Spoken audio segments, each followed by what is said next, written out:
Right, ఇక breaking news చూస్తున్నాము. అయితే ఏపీలో పోలింగ్ రోజున ఆ తర్వాత జరిగిన అల్లర్ల నేపథ్యంలో ఈసీ ఏపీ ప్రభుత్వానికి సిట్ మంజూరు చేయాలని ఆదేశాలు జారీ చేసింది. ఐజీ వినీత్ బ్రిజ్లాల్ నేతృత్వంలో 13 మంది సభ్యులతో సిట్ను ఏర్పాటు చేసింది ఏపీ ప్రభుత్వం.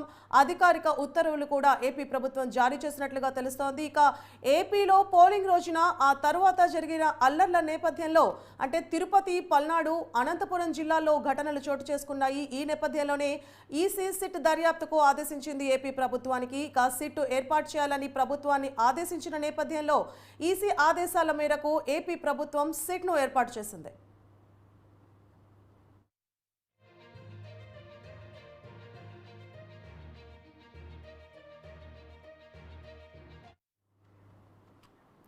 రైట్, ఏపీ ప్రభుత్వం సిట్ ఏర్పాటు చేసింది. ఇక ఇదే నేపథ్యంలో ఇదే అంశానికి సంబంధించి మరింత సమాచారాన్ని మా ప్రతినిధి ప్రసన్న అందిస్తారు. ప్రసన్న.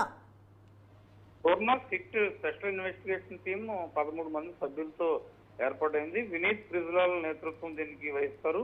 ప్రధానంగా ఎన్నికల తర్వాత ఆంధ్రప్రదేశ్ లో జరిగిన హింసాత్మక సంఘటనలకు సంబంధించి వినీత్ బ్రిజ్లాల్ నేతృత్వంలో ఈ సిట్ బృందం పనిచేస్తుంది. 13 మంది సభ్యులు కలిసి 2 రోజుల్లో ప్రాథమిక నివేదిక కూడా ఇస్తారు. ఎందుకంటే పల్నాడుకు సంబంధించి, అదేవిధంగా కడప జిల్లాకు సంబంధించి తాడిపత్రి ఈ రకంగా సంఘటనలు జరిగాయి. పిఈసీ ఆదేశాలతో ఏర్పాటైన సిట్ ప్రాథమికంగా ఒక 2 రోజుల్లోనే వెంటనే నివేదిక ఇస్తారు. ఏపీలో ఎన్నికల తర్వాత హింస జరగడానికి కారణాలు ఏంటి, పోలీసు అధికారులు సరైన దృష్టి పెట్టారా లేదా, ఇక్కడ ఏసీ సీఈఓ తీసుకున్న చర్యలు ఏ రకంగా ఉన్నాయి, ఇవన్నీ కూడా వాళ్ళు నివేదికలు ఇస్తారు. ఎందుకంటే ఎప్పుడు లేని విధంగా ఆంధ్రప్రదేశ్ లో ఇలాంటి సంఘటనలు జరిగాయి. అంటే గతంలో జరిగాయి కానీ ఇప్పుడు ఎన్నికల తర్వాత పోస్ట్ పోల్ ఈ సంఘటనలు జరగడం అనేది ఇప్పుడే పరిస్థితి ఎలా ఉంటాయి, రేపు కౌంటింగ్ జరిగిన తర్వాత పరిస్థితులు ఏ రకంగా ఉంటాయి ఏంటి అనే దాని మీద కూడా ప్రత్యేకంగా దృష్టి పెట్టిన పరిస్థితి అయితే మనకి కనిపిస్తూ ఉంది. పోలింగ్ తర్వాత పోలింగ్ రోజు కొన్ని చోట్ల హింసాత్మక సంఘటనలు జనరల్ గానే జరుగుతూ ఉంటాయి.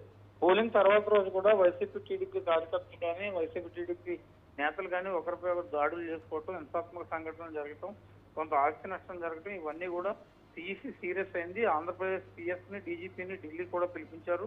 ఆ తర్వాత సిట్ ఏర్పాటు చేయడం జరిగింది. మరి సిట్ 2 రోజుల్లో ప్రాథమిక నివేదిక ఇచ్చిన తర్వాత మళ్ళీ సిఈసీ దీని మీద దృష్టి పెడుతుంది.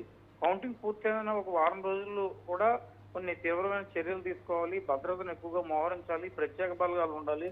కౌంటింగ్ తర్వాత ఇలాంటి సంఘటనలు ఎక్కువ జరిగే అవకాశం ఉందని కూడా తెలుస్తుంది. కాబట్టి ప్రస్తుతం ఈ సిట్ దీనికి సంబంధించి దర్యాప్తు చేస్తుంది. ఇప్పుడు జరిగిన సంఘటనలకు సంబంధించి భవిష్యత్తులో ఈ సిఈసీ కూడా ఈ సంఘటనలు జరగకుండా ప్రత్యేకంగా దృష్టి పెట్టే అవకాశాలు అయితే మనకి కనిపిస్తున్నాయి.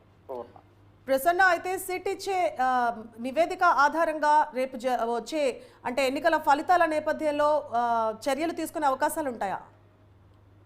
అంటే సిట్ ప్రాథమిక నివేదిక ఇస్తుంది. ప్రాథమిక నివేదికలో మనందరూ చెప్పుకున్నట్టు ఏ కారణాల వల్ల హింస జరిగింది, ఎన్నికల తర్వాత ముగిసిన తర్వాత ఎందుకు ఈ పరిస్థితి వచ్చింది అనే దాని మీద ప్రైమరీగా 13 మంది సభ్యులు వివిధ ప్రాంతాల్లో పర్యటిస్తారు. టీములు చొప్పున పల్నాడులో కొంతమంది, తాడిపత్రిలో కొంతమంది, కడపలో కొంతమంది పర్యటించిన తర్వాత ఒక నివేదిక ఫైనల్ గా తయారు చేసి సిఈసీకి వెంటనే ఒక రిపోర్ట్ ఇవ్వడం జరుగుతుంది. అంటే ఇమీడియట్ గా యాక్షన్ తీసుకోవడానికి అక్కడ ఉన్న చర్యలు ఏ రకంగా ఉన్నాయి, పోలీసు అధికారులు సరిగ్గా దృష్టి పెట్టారా లేదా అనేది ప్రాథమిక నివేదిక వస్తుంది. తర్వాత ఆల్రెడీ కౌంటింగ్ సమయం దగ్గర పడుతుంది కాబట్టి ఇప్పుడు పరిస్థితి కొంత కంట్రోల్లోకి వచ్చింది. ఎన్నికల 3-4 రోజులు అయింది కాబట్టి మరి తర్వాత మళ్ళీ ఏమైనా జరిగితే కనుక ఇమీడియట్ గా బాధ్యత వహించాల్సి ఉంటుంది. కాబట్టి సిట్ దర్యాప్తు తర్వాత ప్రాథమిక నివేదిక తర్వాత సిఈసీ చర్యలు తీసుకునే అవకాశం అయితే మనకి కనిపిస్తుంది. Right, thank you Prasanna.